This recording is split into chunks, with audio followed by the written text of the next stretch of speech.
There's no such thing as sight reading. And this is the B major scale, spelling and visualization. From now on, we're going to do all these examples, one octave and treble clef. But when you practice this on your own, use whichever clef and as many registers as you need to for your individual instrument. Don't use a scale sheet. Scale sheets make you worse. If you're going to look at a scale sheet, just go do something else instead. Do something that's going to be productive.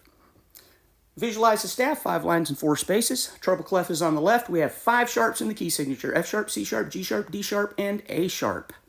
We're going to start on the middle line B.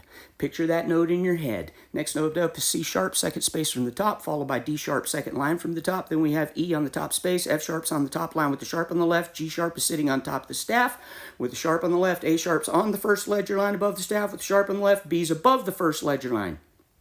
Coming down, we have A sharp on the first ledger line above the staff.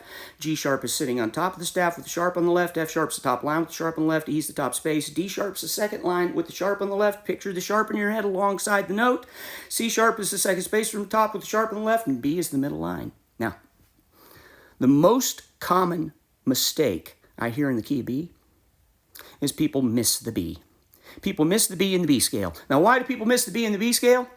Because at some point in their life, someone told them that an A sharp and a B flat are the same thing, so they're thinking B flat instead of A sharp. And if you're thinking B flat, that's going to cause you to put it on the B instead of on the A. Now, most of my students are saxophone players. A lot of my students are flute players. My saxophone and flute players, that middle B is the very first note we learn. Very first one. They've been doing that note longer than any other note. That's the most familiar note on their instrument, but that doesn't matter.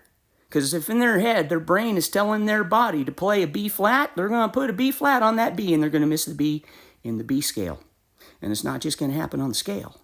It's going to happen every time you encounter that scale in music. If you're thinking B flat when you learn the scale, anything you do wrong when you learn the scale is going to follow you to every example you have of that key on every piece of music forever. So fix it now. This is the easiest time to fix it. My name's Mark Dooley. I've been a private music teacher for 36 years, focused on practical theory and music literacy. If you'd like to hear more, follow me. If you'd like lessons, contact me. If you can learn how to read words, you can learn how to read music.